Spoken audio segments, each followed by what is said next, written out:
Yeah. Enough of that. Enough of that, people. What's going on? It's your boy Views back with another video. News with Views time. We are going to go through the transfer segment because I didn't do it in my live earlier, but we are going to do it now. So I hope everyone's good. Make sure you are smashing a like. Make sure you are subscribing if you're new. We are on the road to 3K. Big up everyone. So let's get into it. As the headline suggests, Liverpool I put a bid in for Isak, and as you can see, it has been rejected. The headline says Liverpool preparing second Isak offer after Newcastle reject.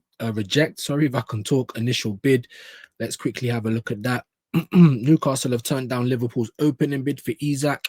Premier League champions made a formal approach for the Magpie star last month and have now seen an official offer rebuffed. Liverpool are now preparing a second offer for the Sweden international, and as you can see there, bid rejected.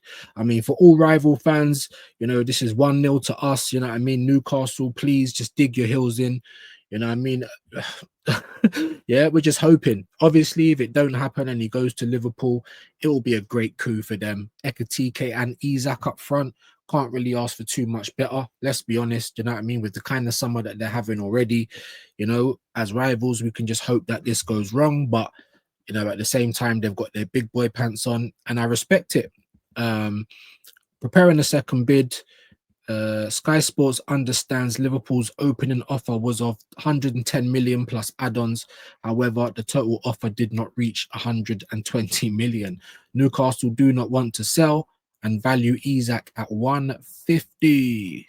Craziness. The Sweden international is training alone at his former club Real Sociedad's training facilities amid uncertainty over his Newcastle future. So he's doing the most, a little bit like Gyökeres there, to be honest. But these moves might not come around so easy. Liverpool might have moved on by next year. So players, you only get one career at the end of the day. So as much as I don't want players to do that, and I definitely don't want it from players at my club, but you have to put yourself in their shoes. I think it's a bit deep because obviously he made his name at Newcastle, but at the same time, it was always going to be the case that he'll probably move on unless Newcastle started decking out the team around him. And how have they been moving this summer? Ramsdale, Alanga, do you know what I'm saying? So I don't blame Isak if I'm being terribly honest. I don't I don't say that he should do what he's doing, never go AWOL and so I'm going to keep the same energy. It's the same for Gyökeres. He shouldn't have done that. But like I said, you get one career. It's understood from Newcastle. They're aware about Isak's whereabouts as he recovers from minor thigh injury, in quotations. That club say has kept him from traveling to Singapore for their preseason tour, with the player expected back in the northeast next week. The 25-year-old informed Newcastle that he wants to explore his options in this transfer window after Liverpool previously made an informal approach for him. Liverpool play Newcastle in the Premier League live on Sky Sports on August the 25th, Monday Night Football. They're saying three reasons why they rejected the bid. I mean, we won't go into that. Probably to do with the money, obviously not meeting their valuation. But obviously they want to keep the player. They're probably not happy with how he's moving at the moment, but they don't want to cuss him out. Otherwise, he's definitely going to go. So, yeah, that's a bit mad. But we will wait and see. The saga continues, everyone. Sunderland latest goalkeeper becomes 8th summer signing for Sunderland. Go on. No point going into that, though. There isn't too much interest. I'm sorry if that offends anyone. Simpson Pussy in Glasgow to complete Celtic deal. So I'm seeing, Mickey Moore was going to Rangers. I don't know if that's happened. Pussy going to Celtic. I don't know, man. Maybe I'm wrong in it, but I don't feel like that's a very strong league. I feel like these guys would benefit going somewhere else, but maybe I'm wrong. Man United interested in Donnarumma with Onana future in doubt. Let's have a quick little look at that. I think Donnarumma's still a very, very good keeper. I'd rather him in goal than Flappy Bird. Do you know what I mean? Who we've got at the moment trying to be a centre back. Do you know what I'm saying? And we know what Donnarumma's like on penalties as well. So I'm just saying, man, if they get him and they get Mbeumo, or not if, they've already got Mbeumo and Cunha, their window's been very good. 1 year left on his deal at PSG. Man United are interested in bringing them to Old Trafford. Champions League winners are close to signing Lille's Lucas Chevalier. Current United keeper Andre Onana pressure under pressure after errors. So yeah, there might be a little domino thing going there, but who's going to take Onana? I'm not sure. Maybe someone in Italy. I'm really not sure. But he's entered into the final year of his contract, and they have obviously signed Chevalier. That's how you say his name, Chevalier. Can't say it. The Italy international is in no rush to make decisions over his future, and is willing to compete with Chevalier for the number one spot. So still up in the air, man. And obviously, how much are they going to want for Donnarumma? How much money has United got to spend? You know, madness, man. Still a possibility that he stays with PSG beyond the summer. However, United's interest throws the future of Onana into doubt.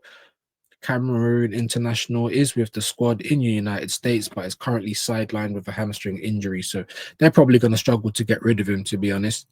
Who's going to want to take Onana? You know what I mean? Leave that in the comments. Rangers complete loan. Look, see, I was just talking about it for Spurs youngster Mickey Moore. I thought he looked quite good from the little flashes that I saw of him, but I thought the championship would probably be better for these guys, but maybe I'm wrong. Some people have said Europe as well. So I'll take the L on that one. I can't be bothered to go into the reasons why Newcastle rejected the offer. Tottenham latest, Paulina would add bite to Spurs' midfield. So I have been hearing about this quite a lot. Paulina en route to Spurs. I think that might be a loan. Then they're talking about Wrexham, but we don't really care about that. Brighton latest, Juventus interested in O'Reilly. Spurs agree Palini a loan deal with Bayern. So there you go. So that looks like that's already been done. West Ham latest, Hammers make approach for Hermanson. They need to do something, man. They ain't really doing much business, West Ham, at all. Everton latest, Saints set asking price for Diblin. Okie dokie. We'll go into the paper talk quickly. Then I'll go over to X. And then we'll conclude this transfer segment. Liverpool keen on signing Crystal Palace defender Mark Gahey or Gui, but unwilling to meet 40 million valuation. Do you know what I'm saying? Even him, and we went and got Mascara because he was under 20 million. Do you know what I'm saying? I mean, I don't know if Mascara is any good, but I'm saying this guy, yeah, the drop off ain't going to be very big, is it? If one of our centre defenders are out, like for me, I don't know, man. I don't know. And people say that Bert's cooking, but I digress. Newcastle growing increasingly more frustrated with Isak. Of course, Tottenham have renewed their interest in PSG forward Kolo Muani. That's mad, isn't it? That's mad, isn't it? What do you reckon, Spurs fans? Muani at Spurs? Eberici Eze's release clause in his Crystal Palace contract is set to expire on Saturday. We just read Mark Gui from Liverpool interest. We just read that. Newcastle, we just read that as well. So we'll skip past that. Just read the Kolo Muani stuff as well. So here we go. The Athletic top fives Bible. So RB Leipzig are one of the several clubs showing interest in Man United forward Rasmus Højlund. So maybe they're going to try and do a swap deal to get Sesko. Newcastle fans, man, big up my guy Geordie Dredd. He must be in bits, innit? You know, like you trying to go for Sesko and you've got Champions League and he still might go to United. It's dark, innit? It's dark. I get it, man. I feel like that about my transfer window, believe it or not. But anyway, Newcastle have refused to deny. All right, whatever. United fans are planning further protests against the club ownership in the forthcoming season. I mean, the protests outside the grounds don't really do anything. Do you know what I mean? You've got to take bums off seats. You've got to stop buying merch. I digress. Coventry City are weighing up the possibility of building a potential new stadium, blah, blah, blah. And they're just talking about the Eberici Eze release clause expiring tomorrow. From next season, Sky Sports Premier League coverage will increase from 1 to 8 matches to at least 215 games. Exclusively live, you know, like all the bottom half. Yeah. But it might be better. You know, it's about time they try and add a little bit more value to the Sky package because they just ask too much. How can England be the home of football and we have to pay like over the odds and every other country in the world can just get football free? Make it make sense. But anyway, guys, we are going to switch over to X now.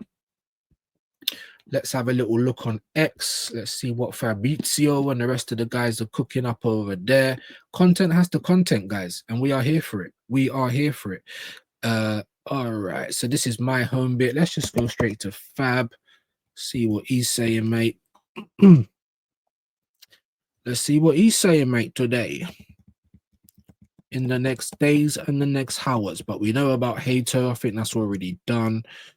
Nico O'Reilly with new shirt and number as revealed, and soon new deal. Okay, so I think there was some interest from Nico O'Reilly. Not sure who from. I'll buy a Leverkusen. There you go. So Bayer Leverkusen had 2 bids rejected. Man City turned down approaches also from PL and decided obviously to keep their man. So he'll probably get a raise in money, and he's obviously got a new number. And he's going to be staying with Man City. I mean, he looked quite lively. Obviously, I was dissing him because all the light-skinned guys have this haircut. You know what I'm saying? But at the end of the day, he's a decent enough baller. So Ipswich Town have offered Como for even as Yon a loan deal with buyer obligation in case of PL promotion. Okie dokie. West Ham submit formal bid worth 8 million for Brazilian goalkeeper Victor from Botafogo. Never heard of him, but there you go. After joining Newcastle on a free transfer for Malaga, Spanish talent Antonio Cordero signs for KVC Westerlo on loan. No buy option. Okay, not sure what's going on there. Yeah, we just spoke about that one. We spoke about Alexander Isak already. Roma centre back, new centre back Daniel Gilardi arrives for medical. There you go. There you go. Duje Kaleta will undergo medical at Real Sociedad today. Lots of these players I've never heard of course, but this is all going to be content and news for Fabrizio. Chelsea have completed deal for the academy to sign talented attacking midfielder Isak McGilvary. Don't know why that's news. Alejandro Garnacho. Alejandro keen on joining Chelsea. Of course he is. It was his priority in January, and he's still keen on the move this summer. Chelsea considering to bid later this month for Garnacho. Garnacho has said for weeks, and he's waiting for Chelsea as priority, despite bids from abroad. I mean, was there other bids from other Premier League teams? I'm not sure. There was talk a couple of days ago about him maybe being in a bit of a swap deal for Aston Villa. Watkins going the other way, but yeah. He wants Champions League football. He wants to stay in the Prem. Alejandro, do you know what I mean? Going to Chelsea. They're keen on him apparently as well. But obviously, João Paulina to Tottenham. We had the Here We Go. So we kind of knew about that. Mickey Moore to Rangers. We knew about that. Gerald Hato, someone we should have gone for. Works his new number. So he's number 7. Xavi Babika set to leave Toulouse today to join Red Star Belgrade. So it's kind of a slow day for the news, man. Got to be honest, Borussia Dortmund are in active talks for Facundo Buonanotte. He's high on the list as revealed 2 weeks ago, waiting for Brighton to make a decision. Juve are aware of 3 Premier League clubs in direct contact with Douglas Luiz's camp. Go on. Nottingham Forest and Everton both called in recent days with player keen on Premier League return. Arsenal fans, what are you saying? Don't know about all of that. Everton are preparing a new proposal for Tyler Diblin after opening 27 million bid rejected.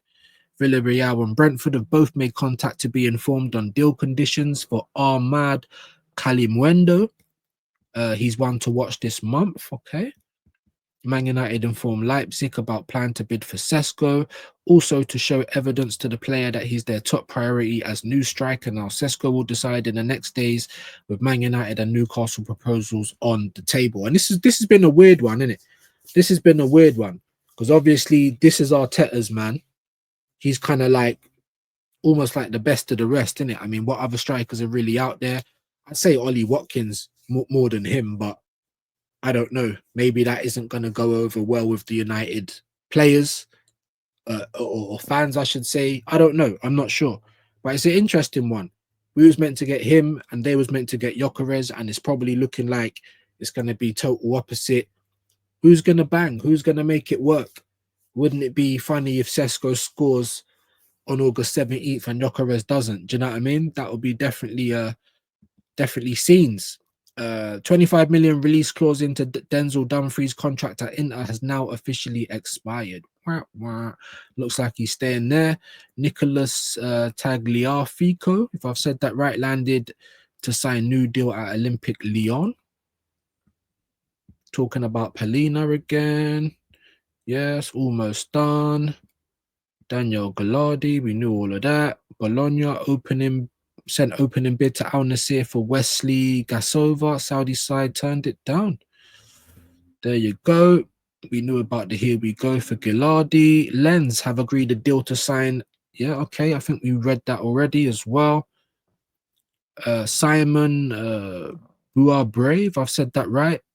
Probably not, has just signed his contract as new Neom SC in Saudi Pro League. Fenerbahce. I think I reported on that Fenerbahce news as well before. So, yeah, man. Let's have a quick little look at Mr. Ornstein now, because I believe either him or Ben Jacobs were talking about the Eze stuff. Excuse me. So let me just try and find that before we get out of here. Definitely been bumbling around today. My apologies. Lots of stuff going on. Okay, lots of stuff going on, but we did cover most of that stuff. I want to see the new stuff from Ornstein. Was it Ornstein or Jacobs that spoke about it? We will see. Just going to try and get to the top now. Bear with me, guys. Bear with me. Xhaka turns up for Sunderland. That's crazy as well. Let's see what happens there. You'd rather go Sunderland than play for Eric Ten Hag, so make of that what you will. Fulham in advanced talks. Yeah, I think I covered that about Reece Nelson. Come on, man. Why have I gone to a new page and I'm all the way down the bottom? We knew about Ramsdale to Newcastle. Apparently, he ain't even going to be first choice either. That's a bit crazy, isn't it? Sheffield Wednesday head coach. Don't care about that. We already covered the Liverpool news for the Will Wright, I believe. Man United prioritising Sesko. We knew that. Chelsea reach agreement for Hato. We knew that. Come on, man. Just get me to the top, please. Polinia, we knew that. Isak saga rumbles on. And there's nothing from Ornstein then, so it must have been Jacobs, innit? It must have been Jacobs. State of it. Must have been Jacobs. Breaking, Newcastle have rejected bid. We knew that. Understand suggestions. Nottingham Forest and Botafogo could end up in a multi-club model to get Jesus Christ. See, this is a proper owner. He's a hustler, Marinakis. He's mob. We know that he's gang, but yeah. You know what I mean? Arsenal ain't doing nothing like that, though.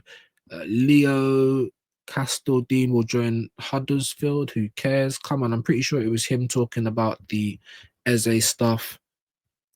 So we're just going to try and find that before we get on out of here. Mohamedou Sarr has rejoined Strasbourg on a season-long loan. Chelsea are the turnover kings, innit? Like, let's not argue about that. Let's not argue about business because they do it better than us. Let's be honest. Talk Sport, Ben Jacobs reposted. One thing for sure, the player is keen. The expectation is they'll still bid and lower the release clause. Jesus Christ. Oh, yeah. Rangers confirmed. We know that. We know that about Paulina, Fenerbahce. We know that one. I'm pretty sure there was a post, unless it's been deleted or unless he's replaced it with the actual video. But if I play the video, it will probably be a copyright thing. Usually is. Arsenal not worried by the release clause. No, it weren't that. It weren't that, because he also mentioned Gordon as well, guys. I don't know where I found it. My apologies and my bad. Someone was mentioning the doors closed on Rodrigo and we're going to try and move for Eze and for Gordon. So did I repost it? This is my last chance. If I don't see it, I don't see it. You're just going to have to believe me. Believe me. Yeah, I don't think so. I do not think so, guys. So we'll end it there. But let me know what you think in the comments. You get me of the old news. Let me know what you think of the whole Isak saga, what you think is going to happen there, how it's going to end. You know, are Newcastle going to dig their heels in? Are Liverpool going to come up with the 150 or a lot closer to their valuation, knowing that the player wants to go? You let me know. What do you think about Arsenal's decision? If it is true that we are closing the door on Rodrigo, and we're going to try and get Eze and Gordon, would you prefer that? Is that the better move? Let me know your thoughts, people. But until next time, back again soon.